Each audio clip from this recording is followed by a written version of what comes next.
Hello, everybody. My name is Zane, otherwise known as Swamp Mist. And I'm Andrew, known as Big Vic. And welcome for the first time, and currently not planning on being the last, to Talk Hopefully. O Tables, our wargaming podcast. I say wargaming because we're not doing just one game, So many games. attempting many games. I wouldn't say attempting, I would say. Yeah, solid attempts. Yes, solidly attempting multiple games. Yeah, so I'm Zane, the very enthusiastic member of the team. I'd say my job is And generally to get this stuff going. and I show up and talk for a few minutes. And you also are the sensible one who keeps me on track. Yeah, this isn't going to end up too well, is it? We'll see. And I believe I'm going to call these two Kiki monks and this Hierophant done. Nice. Right? Harbinger. List almost fully painted, except for the god dang Judicature. That's a good place to start. Our main games are going to be War Machine and / Hordes and 40K. I think some Commander 40 or Magic is going to get in there. I would assume we play Commander on stream. Yeah, it's definitely Yeah. it's actually yeah, and there's online programs for that too. Going through the games, Magic we'd be playing precons unless we decided to just meme it up with the new format they just produced, but that takes effort and money. And I last played an Onslaught Saga, so I have no idea what you're talking about. That's a topic for another time, but it is a thing that they literally this week made a new Magic format, which is like Oh, they cut Modern in half. oh, cute. So that's fun. So let's start with War Machine, because that's a lot easier. I play Legion and Menoth. And I play Menoth, Kador, and I own Crucible Guard. Sounds correct. And then as for 40K, I'm playing Marines. I think is how you say that. What again? Marines. The Oh, Marines. Marines. I'm putting extra inflection on it. Space Mans. And I play Space Marines, Guard, You're an Custodes. Imperium player. I have some Tau. I own Orcs. I'm going to be playing Orcs, I guess, coming up for a couple months. Oh, interesting. All right.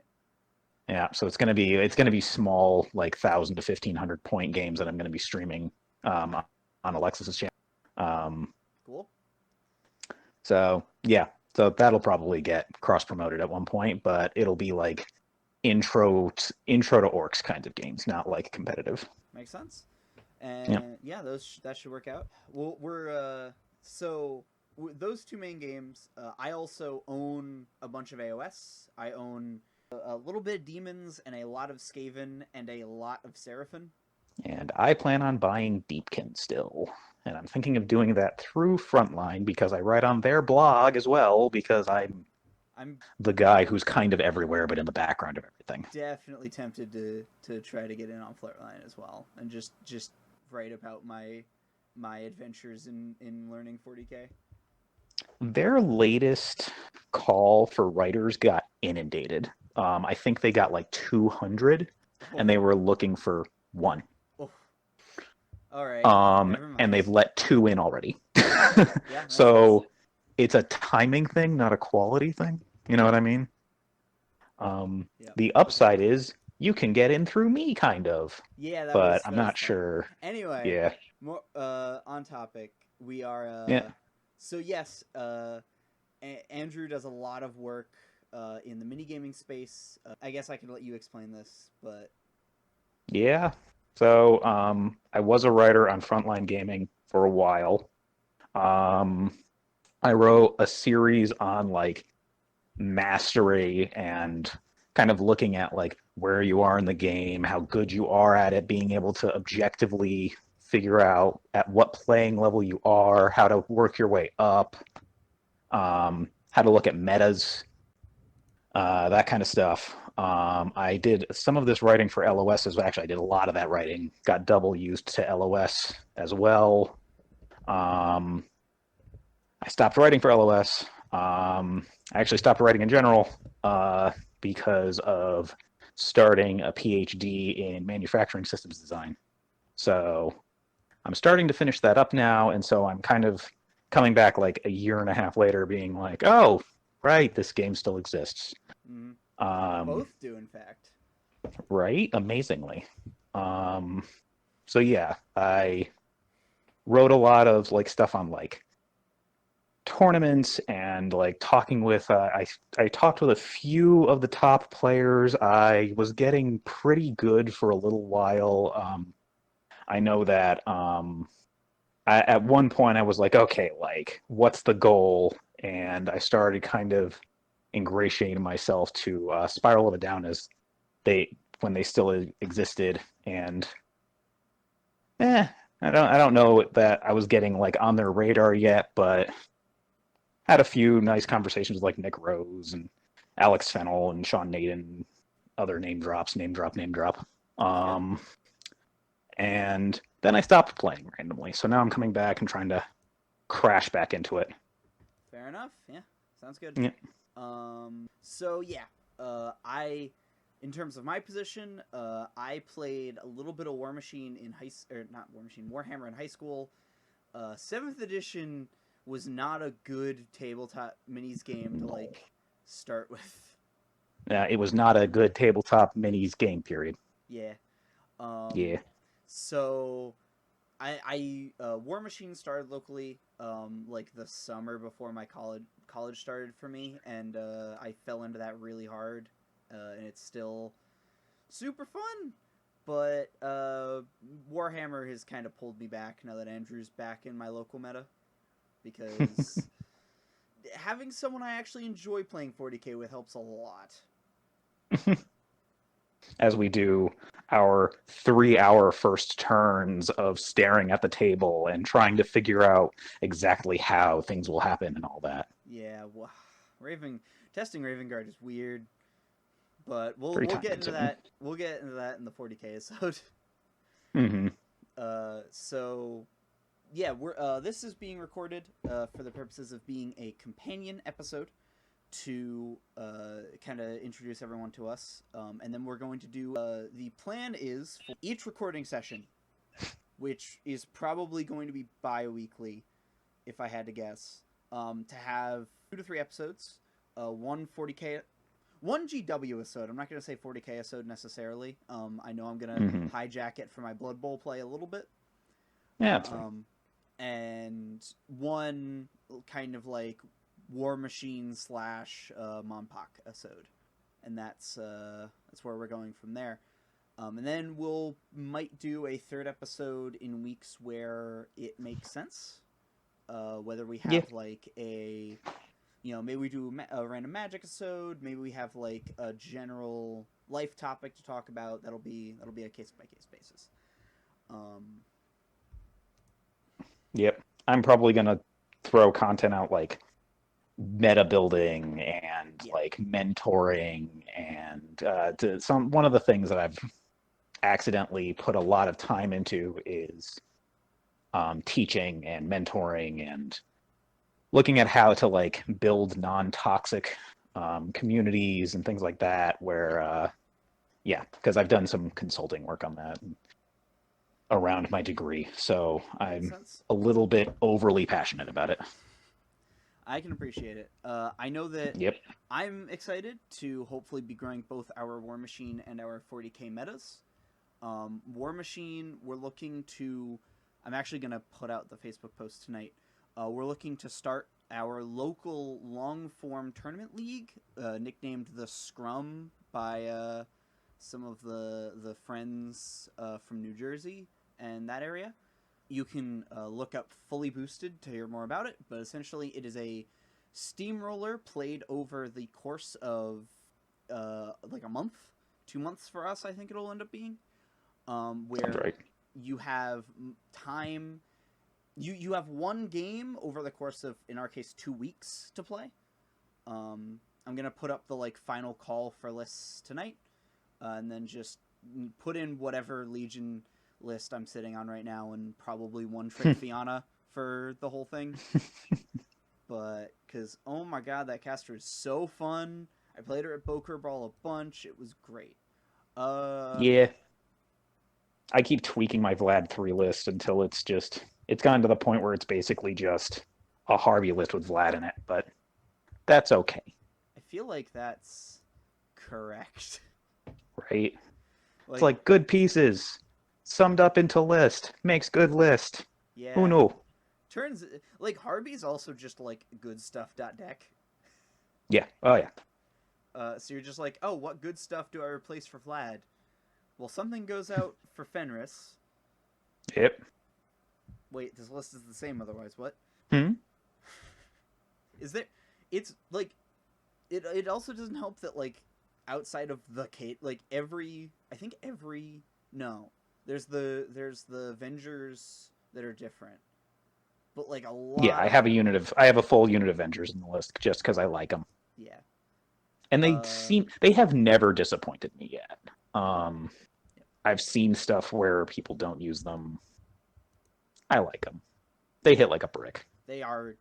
The CID change where they got +1 toughness and +1 POW is literally exactly what they need.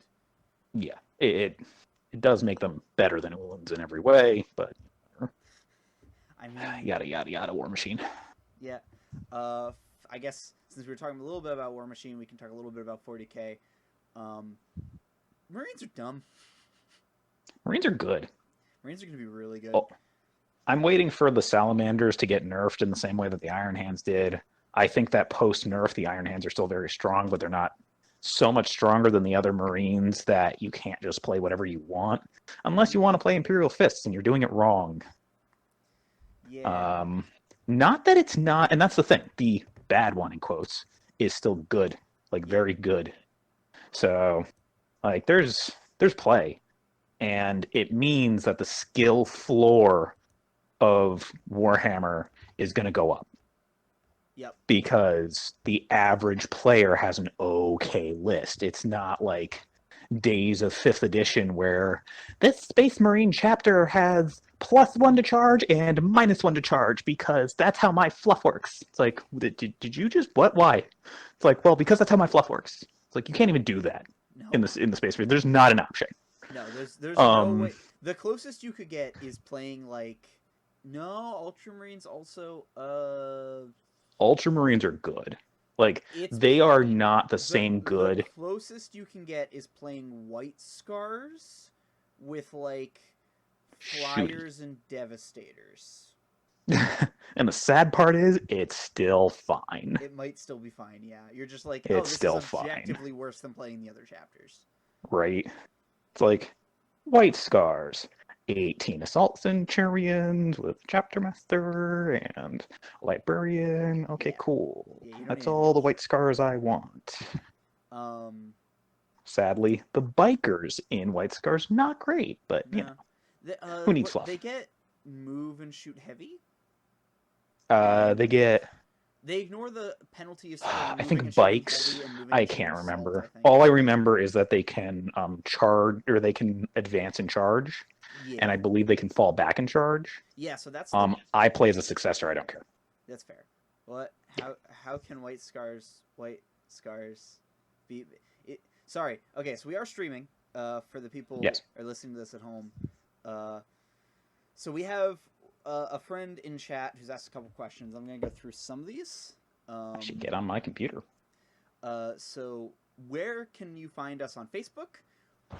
I forgot to make a Facebook page. That's a good idea. We'll do that after the stream. That'll be up by the time this goes up on the internet outside of Twitch. And then we were asked, do we play Malifaux at all? I own a Malifaux mini because of they were giving them out at Adepticon when I was a VIP one year. I do actually own one. I own the doctor guy with the Edward Scissorhands claws. I own Um, the I got field. it in a random prize kit. Yeah, I own because it was a VIP model for Adepticon last year. I VIG? own a VI. No, wait. I thought it was VIG It might be for VIG. Adepticon. What's the middle one? It's the one where you get a I don't know. prize bag, but not the huge prize bag. Anyway, Eh. it's a female sculpt of like the fire dude, and it's like just like a crazy fire lady with jump pet jets. Mm-hmm. And then anger at White Scars being shit at bikes. I mean, they have bonus like if you play real White Scars, they have bonuses for being on bikes, but like They have tons of them. they don't even have bike characters anymore. Like They do. Corsair Con. Well, sorry, they don't even They have a name. have Khan on a bike. They don't have a named bike character anymore. Nope. Because Corsair Khan as a Primaris didn't get a bike. So... Because they scaled up his non-Primaris model by like 20%, changed his pose a little bit, and went, yeah, good enough. Yeah. So I think he has a hawk. I don't think the hawk is. I think the hawk's. The hawk has rules. I don't remember what it does in the league. No. But I think it like hands out mortal wounds or something. Anyway, he's not even on a bike. No. It's dumb. He on foot. So really, White Scars. I think White Scars right now are how you play Blood Angels and maybe Space Wolves. Although apparently the Space Wolves Vigilist attachment ain't bad. Yeah, my opinion on Space Wolves is that those counts as White Scars. They look really interesting. What about those counts as Raven Guard? Ooh, looks good. Yeah. Especially if you just go raw assaulty. I think you're Absolutely. just better off playing Space Marines counts as. I think Space Wolves have like their base codex, like their special models are way better than the Blood Angels at least. Yeah, I don't really know. I know that like Mephiston does weird things just because he's like a super big beefy character. You've got like a lot of like Astaroth the Grim. Like their special characters are good. They're a little overcosted. Yeah, and then just because they're just behind half a generation. And then you've got Death Company Sanguinary Guard have the problem that I don't believe they have an invul. They're just a 2-up. No, yeah, they're T4 2 wounds. The problem has always been that they're just like Marines in Artificer armor, and it's like, oh, that's not actually good enough. Right.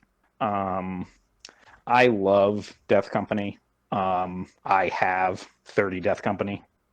They are Bolter and Chainsword because that is correct in this edition. They're just Assault Marines with a Feel No Pain. Like... And they have an additional swing. Oh, yeah, that's good. And then you can put Lamardis with them, and they reroll hits into charge. And you can put Astarath with them, and they get all kinds of bonuses. And then you can buy like 9 more characters, and you're done. You know what else you can do? What? You can play them as White Scars Vanguard vets. Yes, and they are better, which is sad. Yeah. Black Scars? Right? Red and Black Scars. Yeah. Yeah, or even potentially Black Templars. Like... who knows? Yeah. And there's all those like potential leaks / rumors that we could be getting a Black Templars thing, but there's also a thing saying we're not getting anything. I don't think there's... I think there's like a 100% chance the next Psychic Awakening is Black Templars. Yeah. That's I'm expecting Omega clear from the spoiler. Yeah, I'm expecting that to be a supplement. I'm not sure if they're going to do... The spoiler video was very clearly Black Templars Chaos Space Marines. Yeah, and the way that I am feeling it... models is a question. Yeah, I don't think they're getting any models, which is sad. I do think that... I hope that the Chaos Marines get like the successor chapter thing, but they're definitely going to have the Renegades like keyword to where they can't use the Veterans of the Long War. Yeah, so and that is a huge lack of a tool for them. Thinking about this in the car on the way home from college, I expect there's going to be a successor trait which is can use Veterans of the Long War and some other random bonus. I mean, like an entire chapter trait that says, "We've been here a while," and that's Yeah, it. That's all right. it does. Is Yeah. sad. So it's like Um, Veterans of the Long War and +1 leadership, right? Like, which is what Veterans we of the Long War was in old woo. previous editions. I think it was Yeah, like +1 leadership, +1 attack. yeah, So, um, yeah. That sounds right. And yeah, but yeah, it's like the warbands have to do something incredible, which like I could I mean, definitely the Vigilus Ablaze did some fun stuff. yeah. Um, I would you know, also you like got to the see purge and all I would like that. to see a war quote unquote warband tactic for each of the chaos marks, right? So it's like your army must have Mark of Corn, but you get like a larger bonus than some of the other like you Their Invisible Blaze or something similar. So like, there's like the Flawless Host. Everything has to be Mark of Slanesh. yeah. The Purge. Everything has to be Mark of Nurgle. Yeah, and I'm Um, hoping that those kind of like that kind of style is mhm. in the warband tactics because I think that's Yeah, interesting and good. yeah, and maybe even like if you only take Mark of Slanesh in your successor, you get this third Slanesh trait. Yeah, Something along those lines would be yeah. nice. But who knows? Or like Um, I would like it to be that you get back some of what they like a tactic where it's like you're entirely Mark of Nurgle 5 up feel no pain Probably six. even 6 up feel no pain, right? Like you're just Yeah. like all right, I'm playing Iron Hands have got 3 chapter tactics. yeah Why can't Chaos Space Marines? yeah right.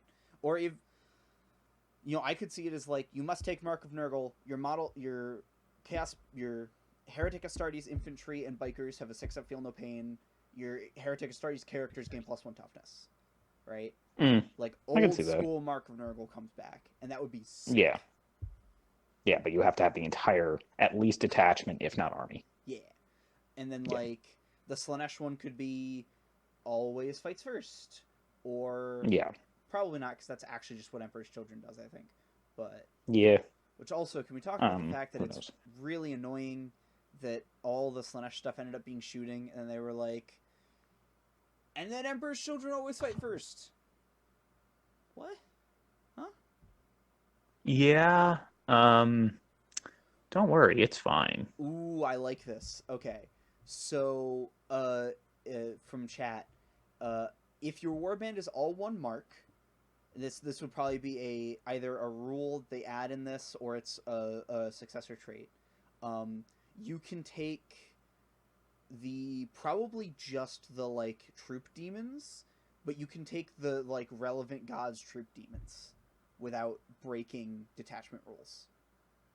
I mean, you don't really need to do that in a detachment. You can take it as a second detachment of just demons. Yeah, but it'd be cool, like just to be able to be like, here's my chaos list, here's my Marines list that is like its troop choices are plague bearers. Yeah. And then I have like other stuff in the list. I'd feel like something that would be a little bit more on the useful side, not to invalidate what Chaos Duncan was saying, but something that might be used more on the competitive level would probably be something along the lines that demons of the mark of your warband can be summoned and do not take away, whatever like the full bonus is for doing all Chaos Space Marines. Oh, that'd be nice. Yeah. So right. So A summoning trait. if they get something for that, if they get like doctrines of some kind, you then have the ability to, and that's the thing, like if you are an all Nurgle, you can only summon Nurgle demons Yes, inherently. which is But you excuse me.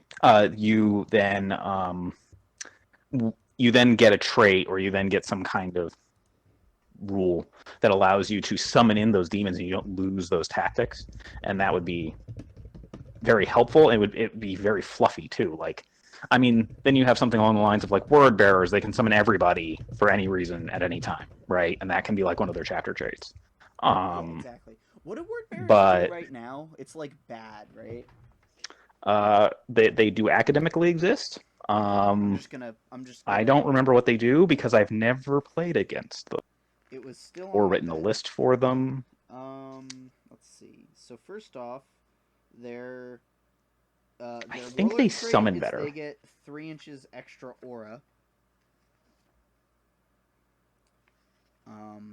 For their auras, and then their Legion trait is they rerolled failed morale tests. Cute. So they're regular Space Marines. Yep. But that's all they get is the baseline regular Space Marine with no chapter tactics. Yep. And then I think their like stratagem is. I think it's a super summon. I think it's a super summon. I think you're right. Yeah. Yeah. When a character attempts to summon a demon unit, you can reroll any of the dice, and your character will not suffer any mortal wounds for drawing doubles and triples. Yeah. So like, it's a thing.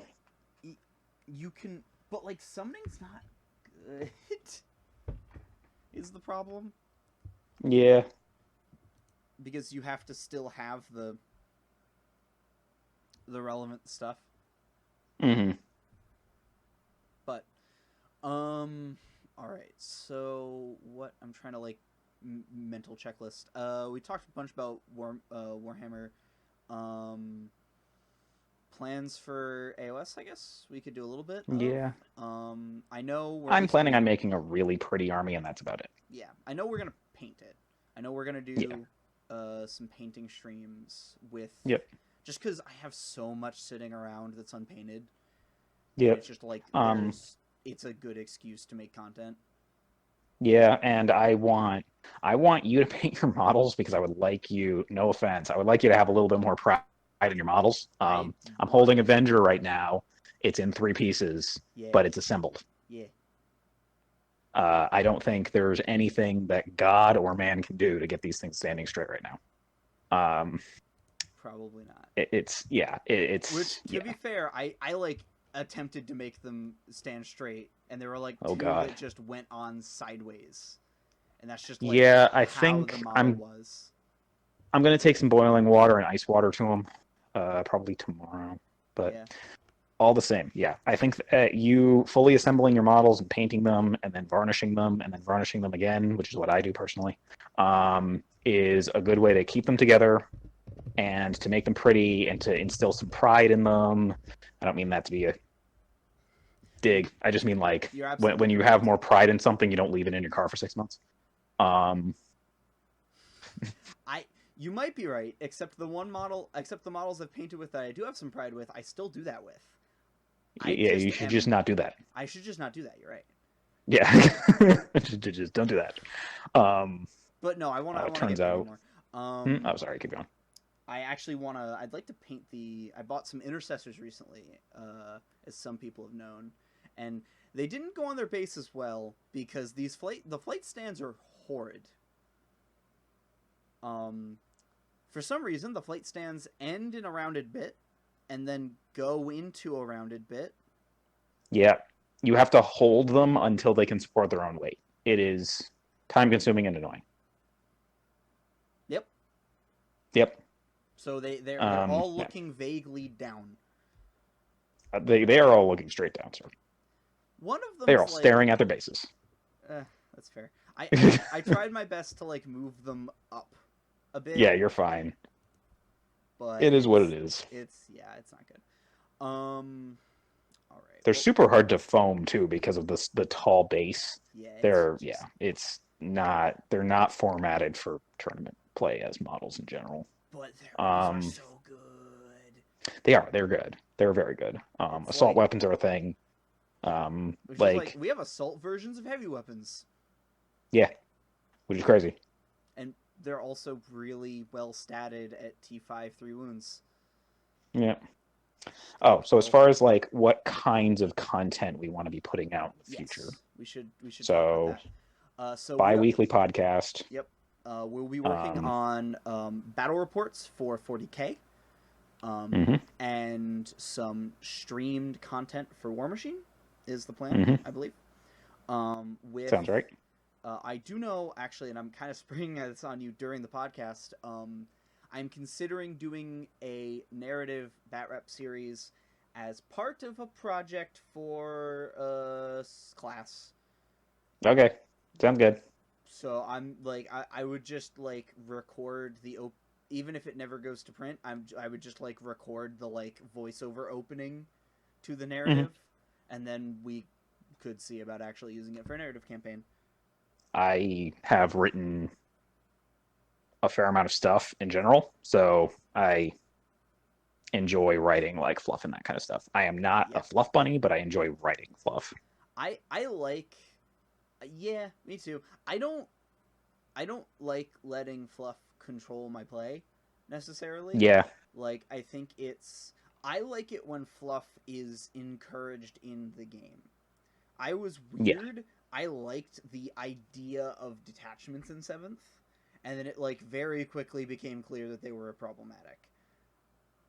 Yeah. But I liked the idea of being like, you're playing half a Space Marine company, have a bunch of bonuses because you're doing the fluff. Yeah, now, I mean, they've got, like, the Vigilus Defiant and Vigilus Ablaze detachments. Yeah. Guard is living off of them right now if you're playing full Guard. I think that's Imperial... Like, you talked about, like, Imperial Fists are probably the worst one. I think they will live off of the Siegebreaker cohort, which is their Vigilus Ablaze Assault Centurion one. Yeah, I mean, something that I just don't understand that nobody's playing is the Indominus Crusade detachment out of Vigilus Defiant, where you're in your Primaris models, I believe, can just get an extra chapter tactic for a turn. There just are 2 different chapters. Yep. And it's like, oh, no, I don't think that gives you access to the I don't know how stratagems. I don't know how that interacts with the current, like, can you choose... Do you have to choose a founding chapter? Can you choose a... Yeah, you choose an ancestor chapter. Because it doesn't say that you're from that chapter. I believe it says that you get their chapter tactics. And it specifically states you get one of the founding, like the first founding chapter tactics, like their full set of chapter tactics. You just... And I feel like you're just like anyone but Raven Guard, and then turn 1 you're just like, I am Raven Guard, you're -1 to hit me. Yeah, or like into, and that's the thing, it's a stratagem. So, I'm going into shooting, I'm Raven Guard for a turn. I'm going into an assault army, I'm Ultramarines for a turn, where I realize that I don't have my screens up as well, and I can back my stuff up and shoot anyway. Into Iron Hands, you're just like, I guess I'm Imperial Fist for a turn. Oh, look, all your fakes blew up. Right. So there's just a lot of the Imperial Fists have a lot of stratagems that make them better at fair. But wounding like all their vehicles. Weapons already have +1 damage against vehicles. Like it's just like right. Well, that's if it's an Iron or an Imperial Fist army. Oh, right. Right. So it's just you get exploding 6s and ignores cover, which is good. Like if you need to just like that orc player is hiding in the corner, is trying to outshoot me. DACA mode. Yeah. And it becomes a thing. Yeah. Like when you can be like, I'm going to, and it's not like you switch, you add it on. Yeah. Yeah. So it's crazy. You can be a successor, and then you can just add a first founding chapter on top of it for a turn. It's crazy. I don't know that it adds. I can't remember if it adds to everything in the detachment. I think it just adds to like Primaris models or something like that. But the fact that nobody's talking about it at all is crazy to me. Yeah, I would need to look at it. I've not touched Vigilus because I'm like, ooh, more books. It's also before you were back in 40K and in the area where you just didn't care. Yeah. Also, yeah. I do not want to deal with more books. Like that's my biggest thing between for all we've talked about, like 40K is a lot better than it used to be. Privateer Press is not giving me much faith in their company. Privateer Press still does their rules way, like, accessibility-wise, way better. Like, yes, it is. $90 for all the rules in the entire game for the entire edition. $0 for all the rules of all the models for the entire edition. $0 for the vast majority of the rules. Do you get like theme forces and such? So theme forces are always excess. You would be missing the theme forces for limited factions, and that's it. Okay. Because you get... And that would be through War Room? Yeah, so War Room gives you some free cards that are like the base a lot of them are like battle box models or like really Mm-hmm. core models. Mm-hmm. Like the Prime casters are all free. Mm-hmm. And any caster from their tab, you can access that faction's theme forces, or at least the theme Mm-hmm. forces that casters allowed in. Yeah, I mean, even if you look at it at the worst, right? Like their company app, War Room 2, Yeah. it's like $90 for all of the rules throughout the entire edition. And so they're adding all these new rules in, they're making all these books, and the Infernals just got added on. I just got Infernals Yeah. in my War Room. You don't have to touch. You just get all the cards. You can look at them at your leisure. Right. There's no It means that I can put no $50 for 3 pages of points errata. Yeah. Looking at GW. Now the catch is like you've got like the way that Privateer Press does it with the CID, where they're killing their own hype. They're actively killing their own hype. Yeah. So I think that the active way that like so the actual like mechanical way the GW does their playtesting, where it is closed groups and they're kind of semi-pro, right? It's like all the like some of the biggest personalities and like some of the higher quality play. It'd be like if Matt McWaters and Rebecca Banky and like you got like 10 of the other people, right? and you just stuck them in a room and you just didn't let them out for like 3 months. Well, I don't know, 2 days. Whatever, 6 minutes, whatever. And they just play test for a weekend, and that's like right. what they do. And they're just flown to an undisclosed location, under black bags, and they are just okay, cool. Here we go. You have the entire game, but we're gonna play test this, and this. They get it for a weekend. They get it, they get to break it for another week. They get to play it for another weekend, and they go, okay, I think this, and this is what you need to change. Whatever. Maybe have like an extended secondary, playtest group, which is basically the playtesters can play with other non-playtesters. Yeah. And do it that way. I don't think that CID is good from a marketing standpoint. It's not. It's there because PP just doesn't have the manpower to playtest themselves.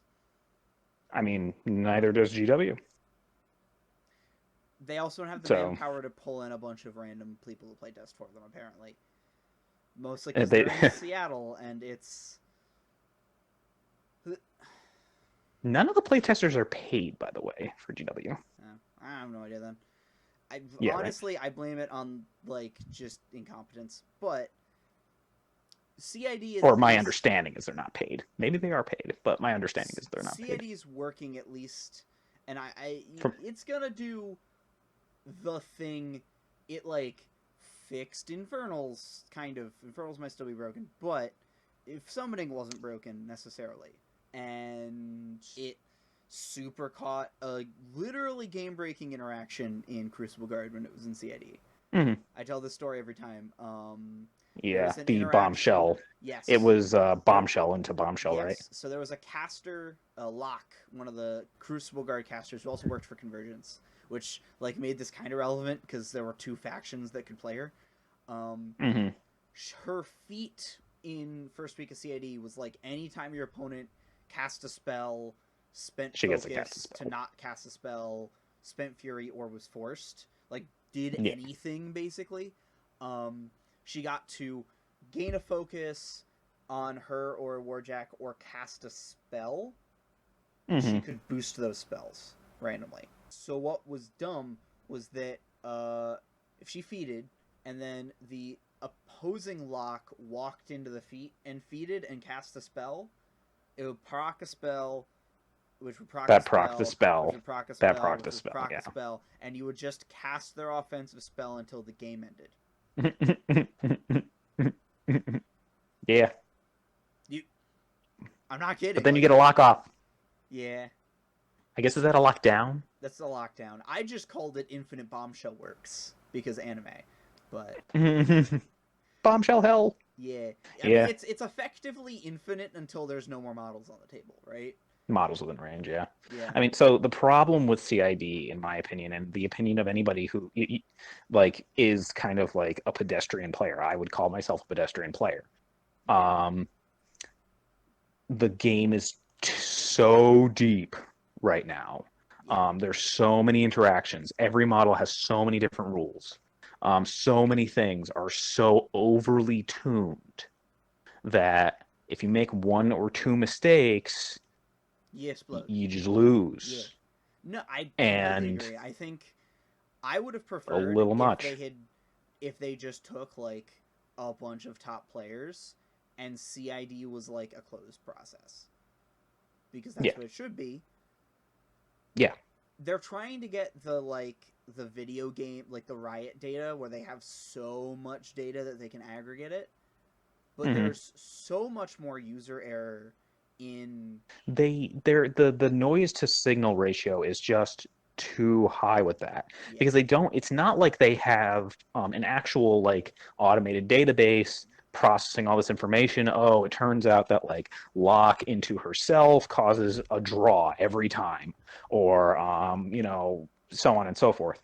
What they're Yes. doing is it's a due to the spreadsheet. The Ralph from the local game store, Flipside Gaming, Yes. East Greenbush, is almost incapable of buying from privateer press because they use a completely manual Excel spreadsheet system. And it's like, Why? I've spent more time ruminating over like what they should be doing business wise than I do dojoing the lists. Mostly because I have a Vlad 3 Harvey pairing, and that's pretty much where it's going. But it's, yeah, it is what it is. Yep. I mean, Also, I do business plans for a hobby, so. yeah.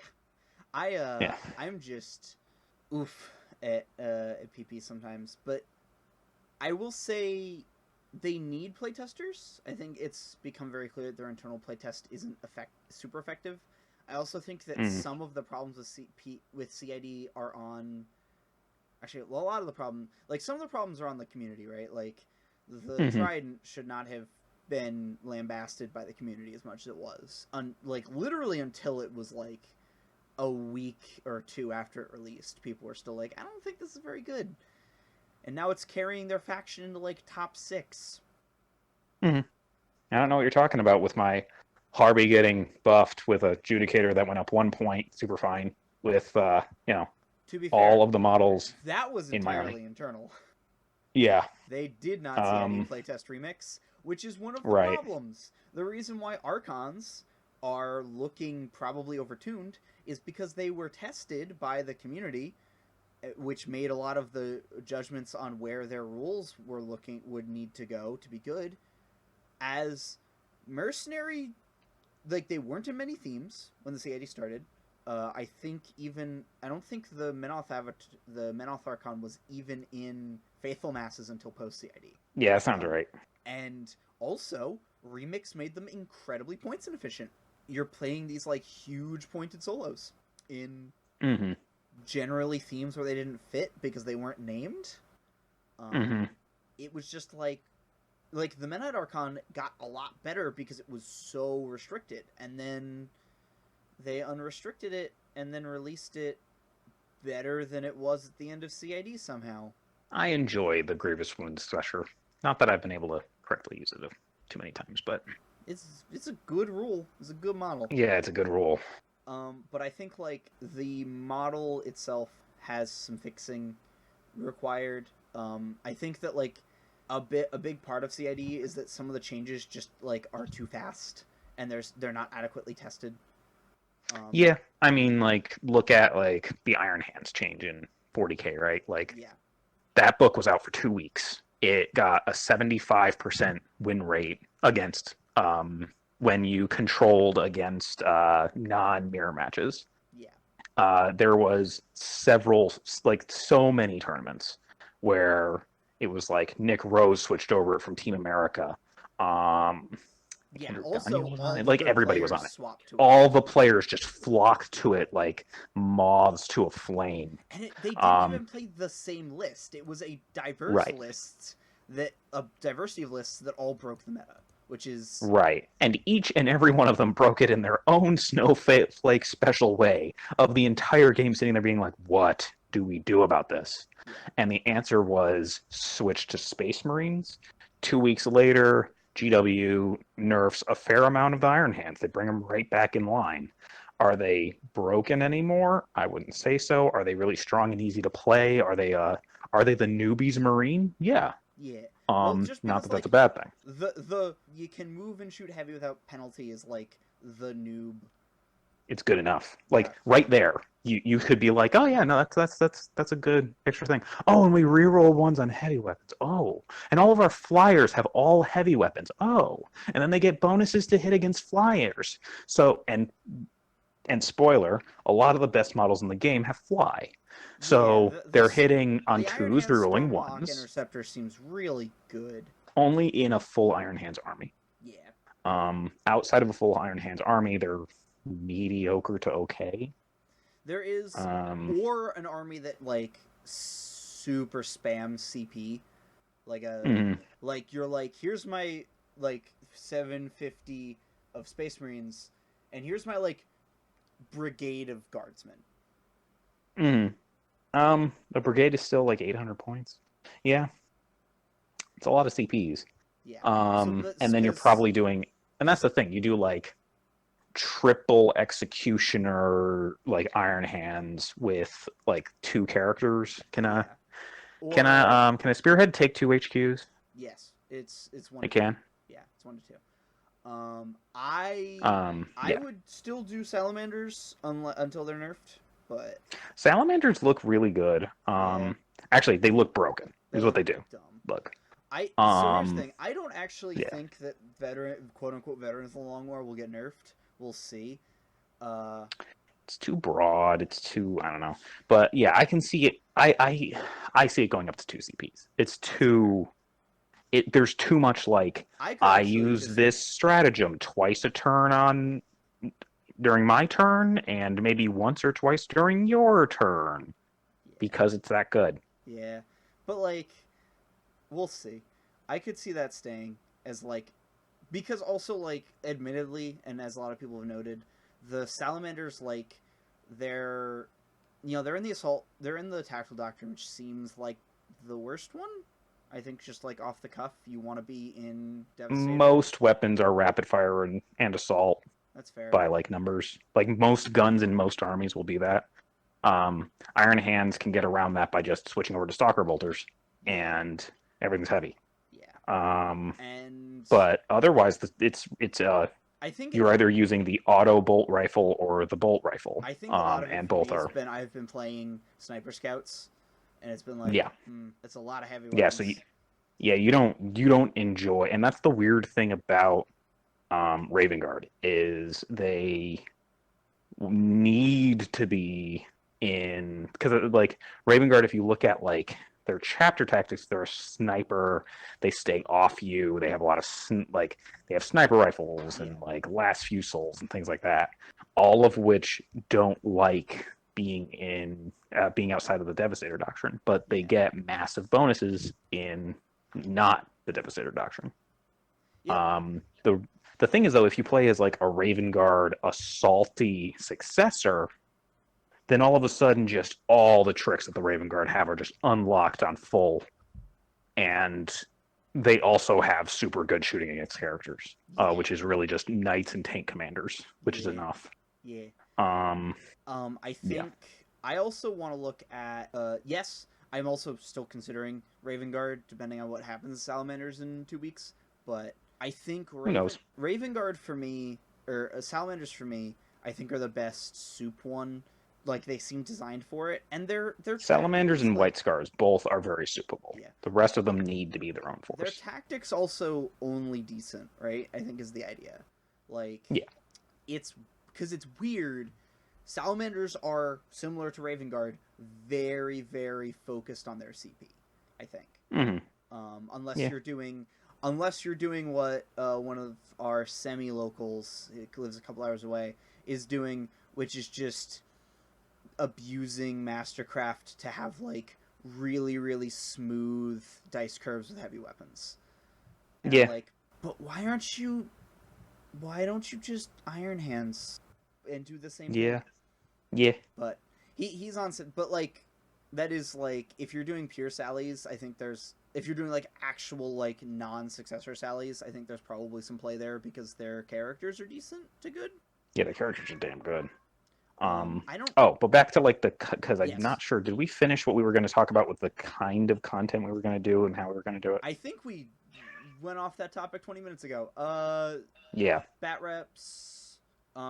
painting videos. Painting So your videos. sister, we're bringing your Yes. sister in to help with For kind of painting yes. videos and things like that. Hobby videos, more My specifically. sister Nora, Less and I might try to specifically. get her on the podcast at some point. We'll be helping out with our hobby stuff. She's probably gonna run our Instagram because she's the only one of us that has one. Yeah, I am functionally an 80-year-old with regards to social media. I use most things. Between I do not use Instagram because I don't take pictures of myself. So between you and Alexis, you guys like cajoled me onto Discord. Yeah, I still don't understand the point of Discord. I'm on Discord right now. That's my opinion of Discord. But I use it because y'all youngins. Granted, she's like 2 years younger than me, but whatever. Also, this is like the reason why is because Skype is bad. Skype is hard to use, man. Yeah, like Skype for business actually works really well. But Discord is better than regular Skype, and I don't think you have a Skype for business. No. Whereas also, I do. But Skype for business is still annoying, I think. I don't know. It's the same program on the same trunk with less people on it. Yeah. And that's it. That's the entire improvement. Is literally there's a bigger paywall in front of this, and therefore there are less people on this infrastructure, and therefore this infrastructure is better, kind of, per person. And that's it. Or we can just use Discord, which is just good always. Yeah. I mean, like, yeah. The was there anything else we wanted to talk about specifically outside of talking about like? I was just trying to think. Oh, and for my list, I'm thinking of still using 3 Caladi with a knight and a loyal 32 with 2 tank commanders and punishers, because it just seems to be good into the meta still somehow. Because who knows? Turns out, actually, the actual reason is the Caladi are good into Marines. I think is actually going to be the reason. What's up again? I think Caladi are going to be good into Marines. Oh yeah, no, they're amazing in the Marines.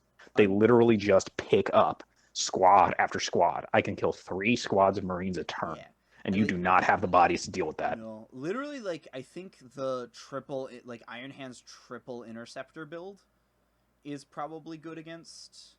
It is. It's very good into it. Triple executioner. I don't know what I do with that. Even then, I'm like, it's they're -1 to hit is still a big deal. So because they're T8, the executioners and they're the Caladius for you to kill. I do wonder if the actual answer is just turning your knight into more of an anti-tank knight, if possible. Okay. Well, mathematically, it's about as good as it's getting. I can switch over to the 3-shot. You can't. I can switch over to the 3-shot strength 8 D6 damage. A thermal cannon and a no. And a good one. No. Chaos Knights can do double battle cannon, which is mathematically better. Can you do you can't do 2 of the smaller knights, right? And that's no, you have to do 3. And like if you're trying to get like house traits, so I do it in an auxiliary right now, so I don't get the house traits. I'm really just buying a warlord trait and a relic. Yeah. Okay, I'm just looking at a Chaos Dungeons posted again. Just bring a few units of Dark Angels, Hellblasters, and scare the living daylights out of everyone, including yourself. You could, or you make them salamanders, and they're better. Dark Angels, Hellblasters have a stratagem called Weapons of the Dark Ages. So Ryza also has this similar stratagem. It's +1 to wound and damage, like +1 damage. All right, that's bad. And it's good. It's good. It's really good. Ryza does it better, which is sad. Ryza is the guard. Admech. It's an Admech Forge World, and it's a plasma themed Forge World. Gotcha. Okay. Yeah. They basically just blow shit up good. I actually think the real answer is trying to just like figure out what of like the knight probably could become, or even honestly, I wonder if you have enough dude killing that you could go like tank killing instead of plasma on your tank commanders. So the tank commanders as of right now are Punishers. Yeah. If I switch them over to plasma, I get 5 points back per tank because for some reason it's cheaper. Excuse me. Actually, I know exactly why it's cheaper. It's because 40 shots down to 2d6 shots. Yeah. Yeah, I mean, like, so you can I also think my do guard. one as the relic battle cannon, right? Yeah, I have to pay a CP to make it the Vigilus Defiant detachment. The list does not have a ton of CP. It starts out with 9. That's fair. So I'd be down to 7 CP. As of right now, I'm really actually looking at switching over to Pure Guard. Yeah. Mostly because Brendan Grant is the What if you just cut out the patron saint of Guard right now, and he's still going full. So why not? Just because we talked about the fact that like Callous tanks are still good into the meta somehow. What if you just cut out the Knight for more Guard, and you kept the Shiny Marines in? Put more Custodes in? No, sorry, like keep the Custodes as is, and then like cut the Knight out for more Guard. Yeah, I'm maybe. I think triple anti-tank Lehman Russes with triple Caladius with like double Wyverns is a thing, and then I think I get like a Vulture in there and like 30 to 60 Guard depending on if it's 2 battalions or whatnot. It has a lot more CP. That is largely what I'm suggesting, yeah. Yeah, and Guard and Custodes don't really have much CP to spend. They don't really need that many. I think that's honestly what you're doing, is you're just like taking what you already have the Custodes, which is good, and you're just like swapping out everything else to just like make the list better, because like the environment has changed enough. Yeah, I'm thinking of so probably a Supreme Command, 3 Tank Commanders, 2 Primaris Psychers. Primaris Psychers are good. They're just a cheap librarian. Yeah. They have a -1 to hit on a 6 and a +1 to your save on a 6. So if there's a unit that I'm like, you are not getting this, I do that twice. I put both of the powers onto that, and it gets very obnoxious to kill them. If it's an infantry unit, I can give them another +1 to their save by diving for cover. That includes Bulgrins. So I can do all those bonuses to Bulgrins. They're now a 1-up cover or a 1-up save in cover. So they're very obnoxious to kill. T5 3 wounds. Some of them will have a 4-up invul. The psychic power does make that a 3-up. Yeah. So they get hang. And I'm thinking of trying to get a unit of them in. So yeah, it'd be like 3 anti-tank tank commanders, 3 Caladi support package, 2 Primaris Psychers, a unit of Bulgrim, and I think that is the entire list. And then just like otherwise it's as is. Yeah, it's probably just add Guardsmen after that. Just fill it out with Guardsmen. The more I read about the different like high-end Guard players seeing like where the meta's going, they are actually switching toward just more and more and more bodies. Yeah. Which is why I said, like, I'm not even sure 100 bodies is like unreasonable. Yeah. I own them. Yeah. I had the ability to field the like Emperor's Shield infantry company thing in like 7th. It's 192 Guardsmen bare minimum. I had it. Right. That works. Yeah. So it was like, and it was one of those moments of like, I think I own this. What the hell is wrong with me? And I think this is just part of like what's interesting about, and this is why I made the Discord with such reckless abandon. I like Theory Machine and I like Theory Hammer, and doing the math on this stuff, right?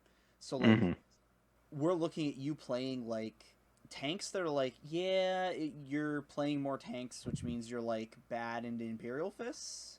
But I have a bunch of them. You also kill everything Imperial. Like, you just, like, eat Imperial Fist breakfast if you go first, is the thing. I eat Marines in industrial quantities. Especially with, like... So, let's say, like... somebody, and that's the thing. It has the noob tube element. Like, well, I bought all of these intercessors, and I have us because there's some guy on the internet who's been trying to advocate in the same way that I was advocating that Amon was good in early Mark III. There's I a mean, he bunch of was people. in early Mark He III. was, but nobody wanted to play him because he's boring as hell. I played 75 plus games with the damn guy and got really good with him, and was going like 3-2. It was great. But back to 40K, there's guys who are like 130 intercessors or whatever the math is to like maximize the number of intercessors on the table, and supposedly it's pretty good. Like if you actually like have them all with stalker bolters, I think it's Iron Hands or Ultramarines. Yeah. They can kill most things in the game. The catch is, it's like, okay, I go first, I hide. You get 1 or 2 of my tank commanders or tanks, and then I pick up your army. Yeah. Or I go first, and I pick up your army. I think people are expecting 2 wounds to be way better and that's why I'm on the Caladius tank, because you Caladii are good. They're flat 2 damage. Yeah, you can kill 2 wound models in droves, which means you're good into people trying to do these like masses of 2 wound models. Yeah. I mean, they also they do bad things against aberrants. Yep. Aberrants, the muscle beach list that Nanavati popularized, or was actually popularized before him, but he was played before him, but he popularized it. Yeah. It's got 2 max units of aberrants, and it just smashes into your face. Yeah. So I think I also think it's worth thinking about what you're doing with flyers. I think that's like the one thing. Yeah, the list does not do so. Caladii are fine into flyers. Yeah. They hit on a base 2 up. They're rerolling ones to hit. So like 3 up, 4 up into Eldar. Right. So one of them is going to make me hit on 5s. Yeah. Oops. Shoot 3 other ones. The flyer spam armies have Dark Eldar flyers in them, which are far more vulnerable to Caladii. And if I'm playing 3 Caladii, 60 to 90 guardsmen, and a bunch of tanks, at that point, I am I'm overcharging the tanks at -2 to hit anyway. Mm-hmm. And I'm just going like, oh, I lost a tank, you lost a flyer, I'm feeling better on this exchange. Yeah. And trying to take down the Dark Eldar flyers very quickly until they can't kill my guardsmen, because a Crimson Hunter shoots like 4 shots. Yeah. It doesn't I think you pick up enough guardsmen. The Dark Eldar flyers, and then into pure Altiok, you're just like, I kill everything but the flyers. Yeah, I start taking so the Altiok lists that I've seen that I like the most are that are pure Altiok are 3 fire prisms, 2 of the mortar warp spider spinners. Gun, whatever. Yeah, that one. 3 spinners, night spinners. Spinners night spinners. Warp spider. Weapon. Yeah, night spinners. 2 night spinners, I think, with 3 Crimson Hunters, Autark, Farseer 2, Warlocker 2, I think, and then maybe a Guardian Bomb, and then a bunch of Rangers. And it's some of them are able to get Reapers in, Dark Reapers in. The Dark Reapers are actually really good. Because you can fire and fade them. So they come out of cover, they shoot, they go back into cover, and if you don't have out of line of sight, ignores cover shooting. Space Marines have in droves. So I don't think we're going to talk about Vigilus Ablaze, or not Vigilus, Psychic Awakening too much in our Space Marine episode, because it's going to be a Space Marine episode, because we're both playing Imperium, and neither of us playing Eldar. Yeah. I would actually want to bring a Eldar player on. Yeah, I think I would want to. Yeah. I want to... Because I read it. Yeah, I read it too. I didn't understand any of it, but I read it. There's a couple things that I'm like, Crimson Hunters are probably taking a 5-up invul now, over rerolling. Maybe. I think a 5-up that neg 2 to hit makes them really hard to hit. And so if they're only hitting you a couple times anyway, my opinion is that it's fine without the 5-up invul. The fact that they can all... I think one of them pays 1 CP to take both. Yes, I think one of them pays 1 CP to take both every time. My question is, are the other 2 taking reroll 1s, or the other 2 taking 5 up invul? I don't know. I think you can also choose when you get to the table? I believe so. Yeah, I think it's like... I don't think it's a list construction thing. Right. So it's in the same way that, like, the chaplain selects their prayers at the table. Psychic powers, things like that. Yeah, so Warlord traits. I think they can choose it. So if they're up against, like, Iron Hands, Triple Interceptor, you're like, I'm taking 5 up invul. Yep, every time. Yeah. So that's kind of that thought. And then, so that's something to think about. I think raids are more interesting when you can give them all reroll 1s to wound, I think is the trait. Oh, there's like a Wraith construct thing where there's that you can just have like a Wraith construct themed force, and it just does only bonuses for Wraiths.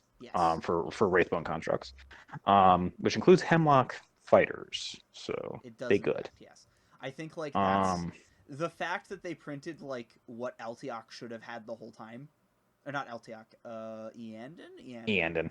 Yeah, they printed what Eandon should have had the whole time. Yeah.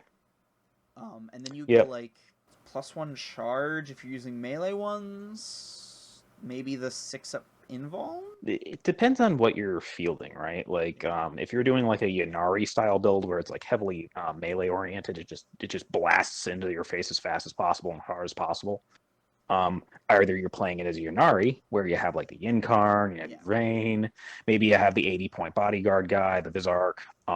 At this point, since he's like the same points as like a Bulgrin bodyguard, has all the utility of him and hits way harder. Can you hold up? Wait, can you take Incubi as Ynnari?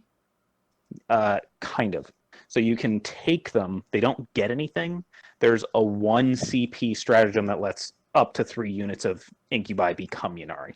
Okay, so you can't do it with the new character then. But no, he is an Incubus model. He is an Incubus model, so you could. So maybe you can. I feel like you shouldn't be able to because Drazar by Fluff is not a reborn. But that's very because he doesn't care. But that would be very good. Oh yeah, no, he's amazing. Because I think he's better than James R. Yeah, he is. Like there's a lot of people who are like, James R. And I'm sitting there being like, Drazar's amazing. What the hell is wrong with you? He's like 115 points of kills it. He just has +1 to wound, like. Yeah, and he turns Incubi on so freaking hard. Yeah. I don't even think you need him to be reborn in Ynnari or in Asuryani, because that's the full like regular Eldar soup list. Asuryani. Asuryani, yeah. But is that just the regular? Yes, no, it's Eldari. Eldari, yeah, but Asuryani is Craft Worlds. Craft Worlds, yes. Yeah. I think the big thing is Incubi don't have covens, cabals, or cults space. So there's like you lose nothing for playing them as Ynnari. Other than I guess a CP. You lose a CP to give them the only chapter trait they can get. Yeah. Yeah.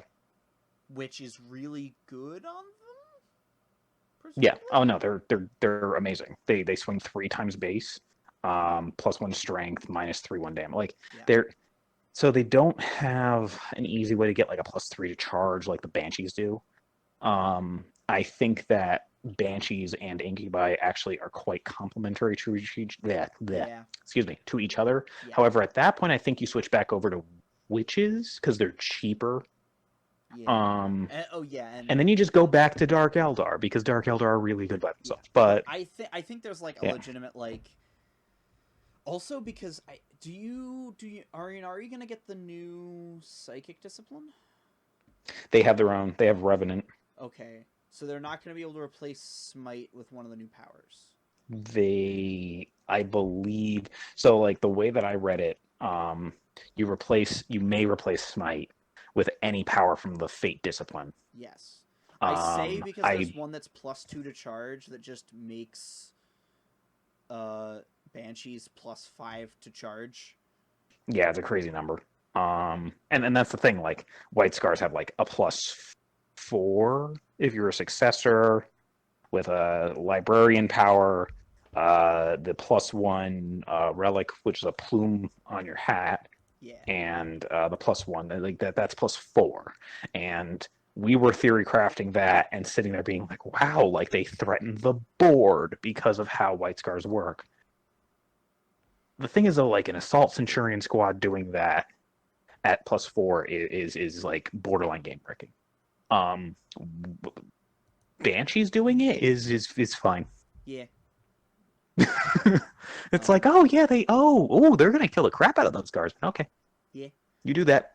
The 16 points a model. one thing someone talked about, I think it was one of the Ithaca locals, was the idea of, because they go so far, just using the CP, or just like going more defensive on them and just bubble wrapping a tank. And like Bubble wrapping with them, or bubble wrapping like bubble the wrapping bubble wrap? with them, because they go so fast that you can just, I guess, try point, quote unquote, but you're doing it with a unit, so it's bubble wrapping it. Oh, Duncan has been writing, and I'm not following Isn't that it similar sufficiently. to the way the Aspect Warriors work in Yunari? You don't get any special characters to play Yunari. Kind of. The difference is, it's possible. Yunari can only take their 3 named characters. Yeah, I think Drazar's probably out, which sucks. Drazar is now that I think about it, he's definitely out. But I also no, the Phoenix Lords are not sorry, Duncan. The Phoenix Lords are not I'm gonna actually pull this up reborn. before I forget, because they don't care. I think Drazar can actually take the I think Drazar might. It's just under the. That's annoying. Might what? I think Drazar might be able to buff the Yunari Incubi, though, if you take him in another detachment. He talks about Incubi. He does not talk about anything else. So he would still buff them. I'm pulling it up to make sure, because I don't want to say that and then be wrong. So I'm just like opening the EPUB real quick, but I'm pretty sure. Dang it, there has never been a podcast that has ever said something off the cuff that was slightly off at all. It has never happened. Okay, so first off, I want to check how this psychic power works. Yeah, okay, this is specifically Craft World Psyker models, so I don't think you can take it on Inari. And then no, you can't. They have to take their powers from Revenant. Yeah. So you cannot have Yunari Banshees charging +5. No. As sick as that would be. Closing thoughts. I don't know. I've run out of like list theory and like Protectorate. I'm like Vlad 3 Harby. Yeah. I'm cool. on like I just need to test stuff in Legion. And I'm gonna talk about that on the podcast anyway. Quick Blood Bowl note. I'm doing I'm okay. I think I'm like even wins losses in my tabletop league, which is a tabletop league where like half of the teams are from last season and are super high value. And Tabletop Blood Bowl nerfed one of the best like things you take when your team is way lower value than your opponent. Oh.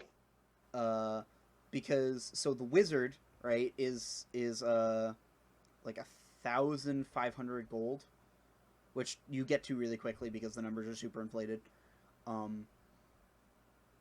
It has and its ability is you either a 3x3 square you roll for every model in it, and on a 4-up that model is like knocked down and takes an armor break roll, or you choose a model, and in the game in previous editions it was on a 2-up, that model goes down and takes an armor roll, which made it super reliable for beating up the ball carrier, which made it really good. If you were behind, you could wizard the ball carrier, and that would be how you turn the game around, right? You knock down their guy with the ball goes out, you nab it and run, and you like maybe win. In the tabletop, it's 3-up, which makes it super unreliable. Yeah. You got a good chance of it happening, but it's not reliable. Yeah. Yeah, and that's like, it's a lot of inducement gold for how unreliable it is. But yeah, so, and then my my online league, I've tied a bunch just due to bad dice. I got like the number of 9+s my opponent rolled in my last game was ridiculous. It was War Machine math. It was like 9+ into 9+. Oh, I lost. Who knew? Like, same thing happens. Like, it's not even GW math. It's War Machine math. It's like my opponent rolled a 9-up into a 9-up, and I just like started exploding. Yeah. And I mean like a 9-up into a 9-up as in like he did it like 9 times in 3 turns. Oh. It's a 23% chance? 9-up on 2d6 into a 9-up on 2d6. Oh, just one 9-up. It's like a 23, 21-ish. Yeah. Maybe 17. Yeah. It's bad. Did it. Yeah. Did it a lot. Yeah. It happened a lot. Damn. I had 5 players on the pitch by like turn 16 out of 18. It was like, wow. I tried my best to win that game. I got on his ball carry. I did mostly the right moves. It was just like the dice just decided I tied that game. The dice god said no. Yeah. Nuffle. Yeah, Nuffle. I need to make a proper sacrifice Snuffle so I can win my next 2 games and make playoffs. It's smash your dice with a hammer, sir. Yes. Or smash that guy's dice with a hammer. Or burn them. Funeral pyre, easy. Yep. But yeah, those are. I've talked about a little bit about that because I usually stream those. My next game should be Sunday, so I'll probably be streaming that. I guess actually this probably goes out after that, but that's fine. You guys will have seen whether or not I can beat the Lizardmen team. Is there anything else I wanted? Signing off thoughts. I think we are going to. I want to try either tomorrow if we're like we can choose whether we're gaming or recording tomorrow. Either tomorrow or Saturday, sit down and record our 40k episode and our. Was this not the 40k episode? It almost was, but we're supposed to do Marina episode. Ah, right. Yeah, we can do that. Yeah, so we're gonna record our 40k episode, which is our Marina episode, which is why we're not often going to do 3 episodes. Who knew? Yeah. We'll record the 30k episode, or the 40k episode. We'll record the War Machine episode, and then this. I hope to be able to get this episode out to the audio version on Sunday. And then those come out sometime during the week concurrently. Yeah, that's fair. Is the plan? Yeah. Oh, so my personal stuff outside of the podcast. Going to be starting content creation with Alexis Kane on Norn Queen Alexis, the YouTube channel. Going to be looking at competitive gaming, kind of semi-competitive, probably mostly ITC format battle reports, which are going to be a little bit more free-form, like kind of mini Wargaming-esque format. And then looking at doing some hobby content with her as well, which will just be streams, which will gonna see how much of that happens, but you know, whatever. It'll be fun. And then I am starting my meta building articles on Frontline, and I'm also starting a mentoring blog, and it's going to be kind of like it's basically going to be like a get good, mentoring thing. So Zane, you're probably going to get like passages in it. I expect I'll be helping out with that. And there will be lots of Kermit the Frog memes because I just enjoy Kermit the Frog memes. Good. But yeah, it'll be a lot of like, you know, looking at a battle report and then just diving super deep into it, being like, you know, oh, this happened, and then, you know, kind of pushing the reader in one direction, and at the end of it, it'll be like, but why did all of that happen? Because of this one decision back here on like turn 2. Yep. and looking at like decision theory, something that something that I'm actually doing right now in my PhD is essentially just decision theory. Yeah. So making the correct decision regardless of the outcome. Mm-hmm. Did you have a 90% outcome and it did not work? You still made the right choice. Did you have a 10% outcome and it came out well? You did not make the right choice. Yeah, no. Avoiding results oriented thinking. Right. And Which, something that War Machine does very well. yes. A lot of the best players in War Machine, they do a lot of like avoid results oriented thinking. Yes. And then you talk to some of the high end guys in 40K, and they don't get it. But that's It's why. hard to look at Yeah. results because like Yeah.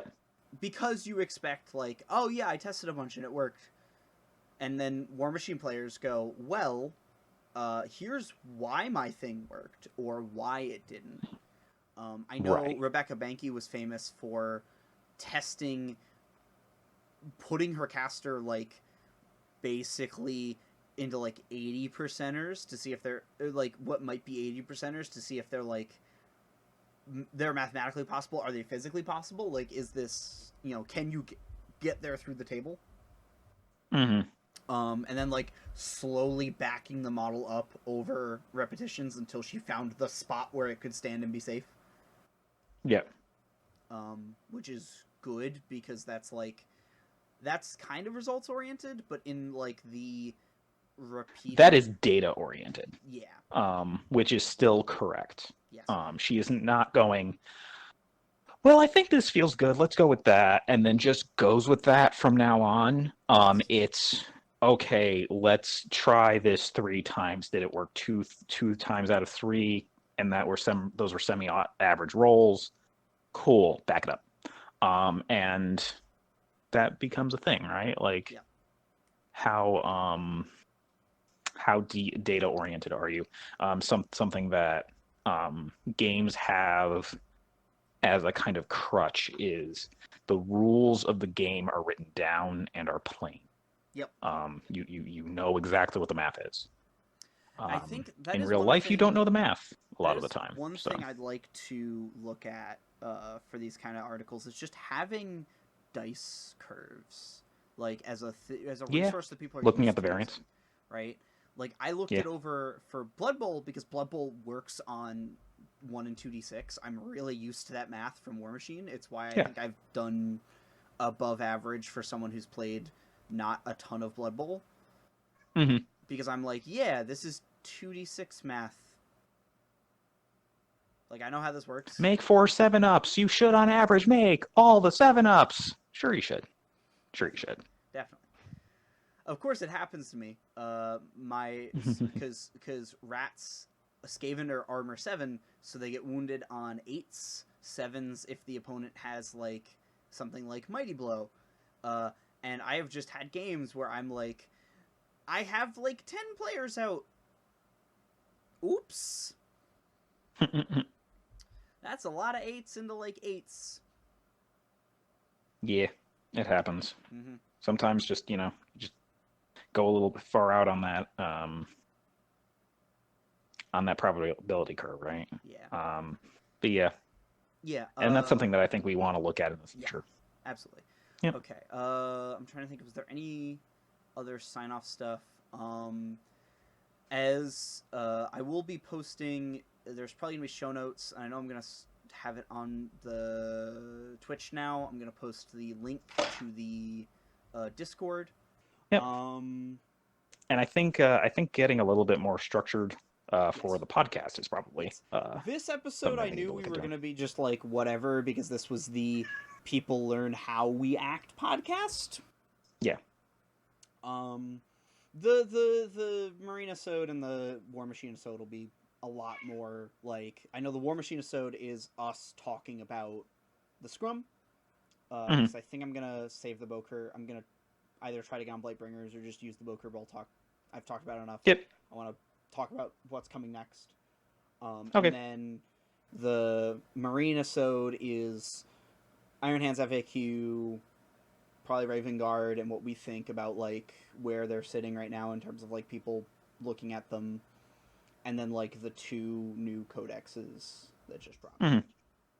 Yeah, that'll be fun. All right. Okay. I think that is all. So I wish all of you a good night. We're gonna log off and try to do something. I'm gonna go to bed, frankly. Yeah, and I am probably not gonna go to bed. I have other stuff I have to handle, but yeah. So gonna bid you adieu. Yep. Or have a good night, everybody. a good night, and yeah, have a good night. Catch y'all next time. Bye bye.